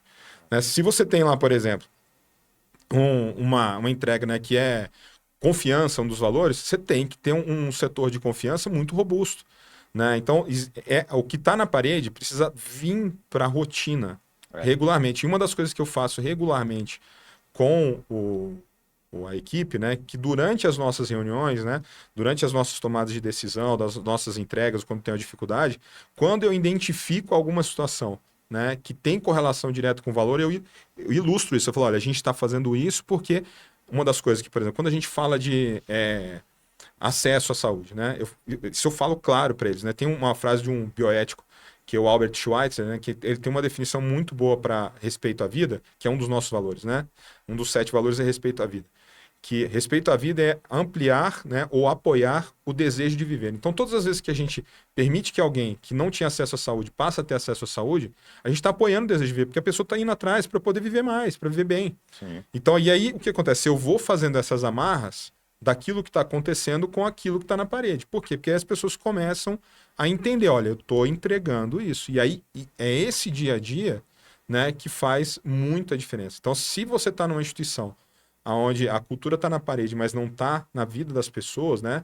E aí não adianta fazer camiseta, né? Então, assim, comunicar é bom, mas, assim, muitas vezes você precisa ter uma camiseta que reflete o que está acontecendo.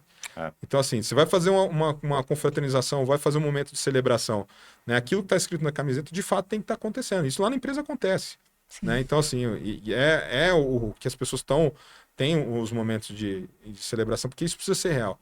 Agora, se o foco, né? E aí a gente volta para a questão do médico gestor, né? Como fazer esse filtro, como olhar ou trazer isso para o dia a dia. Se você, né, é empreendedor médico, né, e tem um pequeno negócio, uma média empresa, né? Essas questões elas podem ser aplicadas no dia a dia. Gaste um tempo para tomar um café que seja com 3 pessoas. Tem 3 colaboradores, né? Gasta um tempo para tomar Sim. 3 colaboradores e saiba da vida das pessoas. Porque se de repente lá, né, a secretária ou quem faz o faturamento tá com um baita problema, não conseguiu entregar, por que não conseguiu entregar? E aí, uma das coisas que eu acho que isso hoje, cada dia mais, principalmente por conta da exposição de redes sociais, não dá para fazer é usar máscara. Sim. Então, assim, se você estiver perguntando se tá tudo bem por tá tudo bem, as pessoas sabem que aquilo é uma Sim. pergunta retórica, então não faz sentido. Tem que ser autêntico, né? Tem que ser autêntico. E hoje cai por terra muito rápido, né? Não se sustenta. Existem plataformas das pessoas avaliarem as empresas. Sim. Então, você entra lá num Glassdoor, né? Você consegue identificar tudo que as pessoas acham, ex-colaboradores que passaram pela empresa, o que elas têm a falar daquela empresa, da liderança, da forma de gestão. Então, não se sustenta. Se você quer construir algo que não reflete de fato os valores das Ninguém empresas... engana todo mundo o tempo todo. Né? Não, e cai Não, agora rápido. E hoje é rápido. O tempo todo ele tá ficando curto. né? Nas redes sociais, isso é muito rápido. Então, não adianta querer construir, digamos, um castelo de cartas em cima da areia ainda. Então, a verdade é que é essa, assim. Então, tem que ser sólido, tem que ter essa tradução para o dia a dia, como você mencionou, acho que você trouxe questões cruciais aqui. E dá para fazer do pequeno até o grande, né? Se adapta, mas dá para fazer. Muita coisa interessante, né? Então, eu vou traduzir para o gestor lá que está na clínica, que é uma das nossas metas aqui hoje. O que o Fernando falou, já surgiu outro livro aí no meio, que é o Oceano Azul, né? Sim. Esse livro ninguém pode deixar de ler, Sim. porque tudo se fala, às vezes o gestor me pergunta, o que vocês falam tanto de Oceano Azul, Oceano Vermelho? Não tem uma referência. Então, vale a pena a dica desse livro. E uma coisa interessante que o gestor às vezes não sabe calcular é o tal do CAC do LTV, que eu acho fantástico esses números, né? E se eu pegar a fala do Fernando, ele fala justamente como eu travar o CAC e usar o meu LTV. O que é CAC? Custo de aquisição do cliente. O que é LTV? O quanto esse cliente deixa dentro do negócio durante a vida dele. Então, existe uma fórmula LTV sobre CAC, que é o delta, que é um número que eu acompanho. Então, se eu estou na Rita Saúde, eu estou com o meu CAC travado. Porque esse cliente, ele roda todo o ecossistema e eu não preciso pagar por ele. Essa é a ideia. Sim. Então, eu já entendi a pegada, é isso que eu quero trazer. Eu trago o cliente de uma forma que ele visita todo mundo. Isso. Porque hoje é muito caro um cliente novo. O médico está 7 preocupado vezes. com a agenda cheia. O médico chega, às vezes, tem lá 3, 4 buracos. E ele não pensa em tratar aquele cliente que está na agenda, que já entrou. Sim. Porque hoje está até na moda agora, marketing por indicação, né? Eu tenho uma palestra. Sim. Vou trazer esse cara aqui, talvez, para a gente falar um pouco disso, de como eu cativar o cliente já é meu. Sim. A OtorrineDF hoje tem 800 mil pessoas atendidas. Trabalhar a base, né? Se eu conseguir pegar esses 800 e trabalhar bem, eu não preciso de cliente novo. Porque ele indica alguém, ele foi bem atendido, ele atrai outro cliente. Então, assim, a gente criar um ecossistema. Eu acho que, até ia te perguntar isso do SEIB, que ele virou tão grande, assim, as empresas grandes hoje, elas, a cauda longa, né, que a gente chama. Um hub mesmo. Ele quer criar um hub, né, de plataforma de acesso, né? Qual o próximo passo aí? O que é que tá saindo do forno aí? A questão, assim, o SEIB, ele tem, a empresa, ela tem ao longo desses 40 anos, né, ela dá passos e procura consolidar esses passos, né? Então, o que aconteceu nesses últimos anos? A gente teve a aquisição da Amparo, né? Foi criada a Rita, então a Rita ela nasceu A Rita ainda é um projeto, Não, a Rita é uma empresa com o CNPJ constituído, né? mas já É uma, performa. uma empresa que é uma unidade de negócio lá dentro da companhia, né? Sim. Tem suas entregas, tem DRE, tem tudo lá dentro, né? Então a gente tem o nosso caminho lá. Mas o que o Sabin hoje, né, tá focado, assim como as boas empresas hoje no mercado estão focadas, é justamente em fortalecer os parceiros. Então, por exemplo, uma das coisas que a companhia tem essa vocação, né, por conta do próprio negócio, que é de promoção à saúde, é em fortalecer essas parcerias, fortalecer principalmente essas iniciativas de saúde corporativa. Então, hoje, por exemplo, a gente tem a Amparo Saúde, que é uma empresa que pode entregar muito, né, dentro das empresas. E aí, muito focado nessa questão de saúde populacional. Né? A gente tem o meu diretor lá, que é o Bruno Ganet, ele fala muito disso, né, que a preocupação do setor deve ser com saúde populacional. A gente é vinculado à ASAP, né, que é a Aliança para a Saúde Populacional, e o enfoque, eu acho que hoje ela precisa sair do sinistro e vir para essa gestão de populações. Então, a empresa está caminhando, né, muito fortemente para fortalecer primeiro esses três negócios. Né? Então, assim, expectativa, o planejamento de futuro, isso aí até fica com a doutora Lídia, né? Ela é quem fala disso, que é a nossa presidente, tá, da empresa está bem conduzida.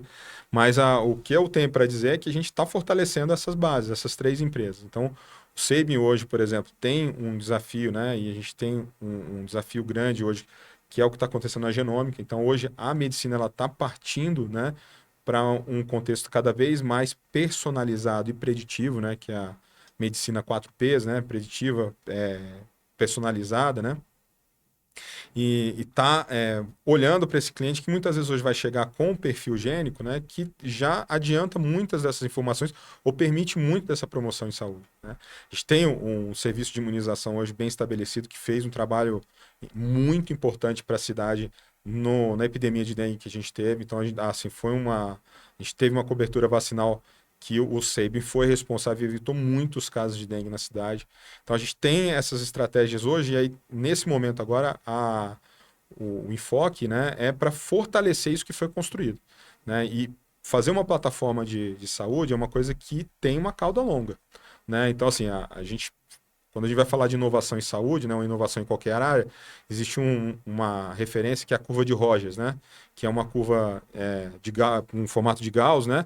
Então você tem 4 grupos de pessoas que estão ali, né?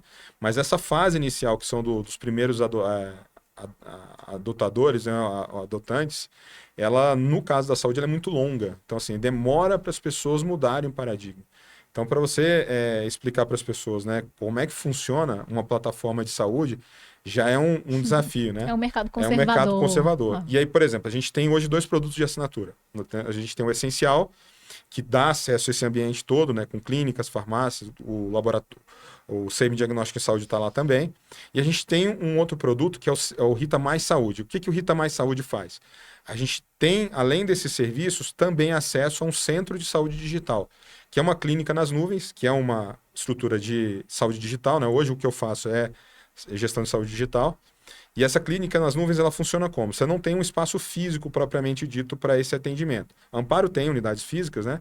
Mas essa unidade em específico, que é o Centro de Saúde Digital, ela funciona toda nas nuvens. Por quê? Porque ela funciona por teleatendimento, né? Usando ferramentas digitais de prontuário, armazenamento, tudo em nuvem. E nessa estrutura, a gente usa uma metodologia lá, né, de atendimento que é muito focada em autocuidado apoiado, que é um microprocesso da atenção primária. A Amparo é uma empresa de atenção primária. Nessa unidade, a gente tem um produto da Amparo que chama Amparo Conectado. E lá dentro, esse produto que é de autocuidado apoiado é muito focado justamente com o trabalho de enfermeiros e médicos para poder promover a saúde desse paciente e, através de metodologias que são de processo de trabalho da enfermagem, conseguir levar esse paciente para um cuidado em saúde melhor. Né? E, obviamente, tem que ter acesso. Então, por exemplo, lá a gente já trabalha com regime 24/7. Então, os nossos clientes que estão no Mais Saúde, eles, através de 2 cliques, podem chamar, né, o atendimento na nossa plataforma. E aí, como nós somos plataforma, a gente não presta serviço, né? A gente integra as unidades do grupo e os parceiros. Então, a Amparo é uma unidade que está integrada lá. e ele é atendido pelo Amparo. Mas para explicar isso mais saúde, por exemplo, a gente precisa de um tempo como esse aqui, né? Um tempo tranquilo para poder. Agora, para você fazer esse convencimento do cliente que muitas vezes não teve essa preocupação, isso demora um tempo. Então, esse tempo de adoção que vai demorar, ainda é um tempo que vai trazer pelo caminho, né? É um desafio muito grande para as pessoas entenderem que assim, você pode agir de maneira preventiva, mas a gente está chegando num ponto em que a sustentabilidade está trazendo essa necessidade. Sim. Então, o ambiente econômico, o cenário econômico, né, ele está trazendo desafios que vão ser necessários, né, à criação de outros modelos econômicos para a saúde. Perfeito, perfeito. Já chegando ao final, queria agradecer a presença do Fernando. Vou deixar aí uns minutinhos mais para a gente fazer aquela mensagem final para o médico, para o colaborador que está assistindo, até o potencial paciente aí do Rita Saúde, que fiquei feliz aqui, muito conteúdo, inclusive aprendizado, né? Sim. Fernando tem uma bagagem aí, vou te falar, gigantesca, né? Bondade sua. Nós da gestão aí, eu estou fazendo uma transição de carreira, médico para não médico, é um paradigma, né? Sim. Na cabeça dos nossos pais, na cabeça dos nossos colegas. Pô, mas por que sai daqui? Vai deixar de atender? Deixar de atender, entendi. tá deixando aos poucos. Então, assim, até eu tô me convencendo ainda de qual o momento ideal para isso, ou não. Eu acho que, às vezes, eu escuto sobre essas gerações que a gente vai ter que ter 2 empregos um dia, né? Até para ventilar um pouco o Até outro lado do mais. cérebro, né? Existem pesquisas que dizem que a gente vai ter de 4 a 6 carreiras na vida. Pois é, será que a gente tá preparado para isso? E eu tô começando a querer mexer com outras coisas, não saúde, entendeu? E tornar isso leve, né? Tornar isso Isso. mais leve, sim. Eu acho importante a gente fazer essa reflexão, porque às vezes qual é o meu propósito, né? A gente sempre pergunta. Eu estou percebendo que eu gosto de ajudar as pessoas a chegar onde elas têm potencial. Podem ter potencial. Eu vejo muito médico dizendo, não, eu não consigo, eu não vou, não é para mim, não dou conta não. Gente, a gente destrava aqui a coisa, a gente tem potencial, né? A gente é capaz, por que ele chegou, eu não Sim. posso chegar? Tá do lado de pessoas que somam, né? Sim. Tem a Sim, média das sim. 5 pessoas que você mais convive, né? Sim. E eu ainda agora eu fui além. A média das 5 pessoas que você quer que lhe acrescente, né? Em termos de soft skills mesmo, né? Uhum. Eu tenho dificuldade com gente, com pessoas. Vou ser melhor amigo da Carol. Então, assim, eu acho que a gente tem que forçar um pouquinho também para poder a gente complementar, Se né? complementar, ser complementar. Isso vale para tudo na vida, né, Stênio? Inclusive para formação de time, né? Você exatamente. mencionou isso. Eu tenho que Sim. estar com pessoas. A gente tende a querer estar com pessoas parecidas conosco. Mas o que dá riqueza para tudo que a gente faz e potencial é a gente ter time complementar. Sim, exatamente. E aí é um dos erros do Sócios contratante. complementares, inclusive, também. Quando a né? gente vai contratar as pessoas, elas não precisam ser igual a gente, não precisa Isso. torcer o mesmo time, tá? Isso. Então as pessoas têm que se complementar de fato com caixas de ferramentas diferentes, né? Sim, é isso. É isso. Então, Fernandão, fazer o fechamento aí. Queria agradecer, né? Foi ótimo, obrigado, Carol, obrigado, Stênio, né, pela companhia, pelo convite, né? Lembrar da Rita Saúde, né? Simples como a sua saúde merece ser, essa é a nossa proposta. Então, é uma iniciativa que eu tenho o prazer e a honra de ser líder lá no SEIB dessa iniciativa, né? Sempre agradecer o apoio que a doutora Lídia Abdala, né, que é presidente do grupo, tem para essa iniciativa. O Bruno Ganem, que é meu diretor, também tem apoiado. As pessoas que estão comigo, né, que são os nossos colaboradores lá na Rita, né? E dizer que a gente tem um horizonte em que existem soluções, né? Agora, a gente está num momento que tem uma frase que eu não me lembro aqui do autor, né, mas que eu já ouvi algumas vezes e eu costumo comentar muito, que a gente está mais do que em tempos de mudança. A gente está em mudança de tempo. Então, entender que a gente está em mudança de tempo é uma das coisas que é muito desafiador, principalmente numa área tão conservadora quanto a saúde.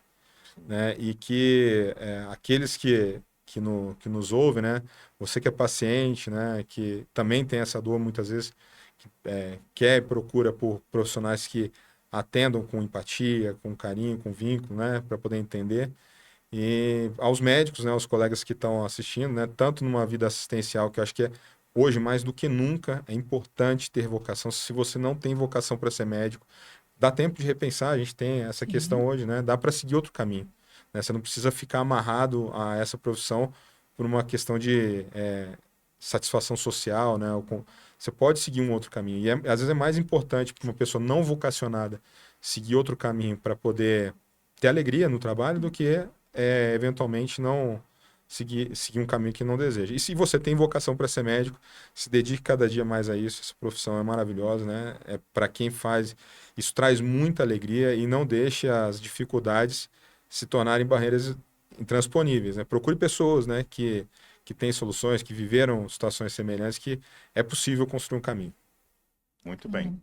Carol, fechamento. Quero agradecer muito o convite, me senti muito honrada, então conhecer Fernando aqui também, uma aula realmente, né, muita coisa, e uma super honra, né, eu acompanho o Otorrino DF há bastante tempo, não só como parceira, mas também como paciente, como cliente, né, minha família toda, inclusive, então colocar aqui realmente atrás de tudo isso que a gente está falando, de tudo que a gente faz por meio de pessoas e sempre para pessoas, no final é sempre pra gente que a gente está atuando, então lá na Heavy a gente tem bastante essa bagagem, né, de aí quase 4 décadas, na verdade, trabalhando com gestão de gente e estruturação realmente voltada para a gente fazer com que as pessoas estejam felizes fazendo o que elas fazem, para que a gente no final também tenha na ponta pessoas felizes e satisfeitas com o que elas estão recebendo desse processo.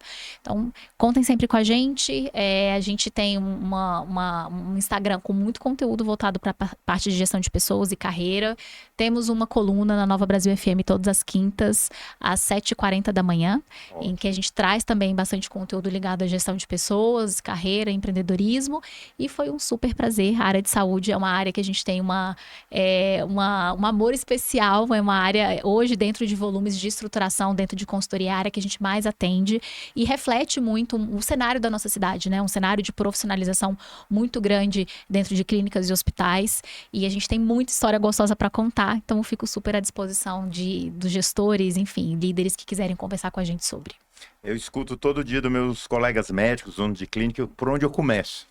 E aí eu falo, começa com pessoas. Então, a Heavy, acho que é a primeira empresa que você tem que procurar. Eu aprendi um ditado essa semana de ordem e progresso, que está na bandeira do Brasil, né? Que as pessoas... Tá errado. Uma vez uma dinâmica, o cara botou a bandeira do Brasil e perguntou, o que é que tá errado aqui? A estrela em cima, embaixo. Não, tá errado aqui progresso e ordem, né? Então a gente não tem que ordenar às vezes e antes. Então, muitos médicos usam muito assim, eu vou abrir, crescer e depois eu resolvo. Então, tem que fazer tudo no tempo correto. Então, para antecipar os problemas futuros, é com gente boa no time, né? Sim. E aí, uma das viradas de chave nossa na empresa foi vocês. Eu tenho meu organograma, minha sequência lá, o time, Sim. como é que você chama? Que a gente faz os pontos de virada da empresa. Um dos pontos é o BPO de pessoas. Fico muito feliz com esse retorno, esse Do feedback momento que você público, entende, assim. pô, peraí, a coisa tá... Eu tenho os dados, tenho tudo, Sim. mas não tá virando. Por quê? Sim. Aí você olha para dentro de casa, não tem a galera motivada, não tem um time Gente, né? capacitado para tal, né? E Steny, vocês têm eu não assim, eu tenho que registrar, porque eu falo que vocês têm uma situação, eu vou contar aqui rapidamente, de como às vezes a gente precisa se aprofundar nesses problemas ligados a resultado de negócio, e que por trás, muitas vezes, está uma solução ligada a gente. É muito comum clínica, hospital, ter problema de turnover em algumas áreas específicas, recepção é uma delas. E muitas vezes a gente acha que o problema está numa questão e não é. Não, então, o problema é remuneração. E às vezes o problema é falta de ritual de gestão de acompanhamento de gente na ponta. A pessoa se sentir pertencente. Né? Então, esse tipo de caso é comum a gente pegar. E às vezes num tempo curto, 60 dias, 90 dias, você consegue virar uma chave que você estava batendo cabeça há 3, 4 anos. Então, olhe para isso, né? Olhe de uma forma sistêmica, gestor, líder, médico de qualquer área. Medicina não é a única área que sofre com essa questão ligada a ter profissionais que são especialistas e não olham, não têm conhecimento de gestão. Muitas áreas técnicas, vou falar de um arquiteto, passa por isso também, odontólogos, né? Então, a gente tem esse tipo de cenário também. Mas, enfim, né? Queria só registrar, porque vocês realmente fizeram muito bem o dever de casa, fazem o dever de casa, e a gente sabe que todo dia é um dia novo. Toda empresa tem problema, né? Tem desafio todo dia. Mas não esqueçamos do PDCA, É né? isso, exatamente. Tem que revisitar. Você Exatamente. identifica, mapeia, resolve e depois... E volta. Porque E checa. é um ser vivo, né? A empresa é um isso ser aí. vivo e toda hora tem que estar. Muito obrigado, gente. Boa noite. Foi um Até prazer. a Obrigada, próxima, foi um então. prazer.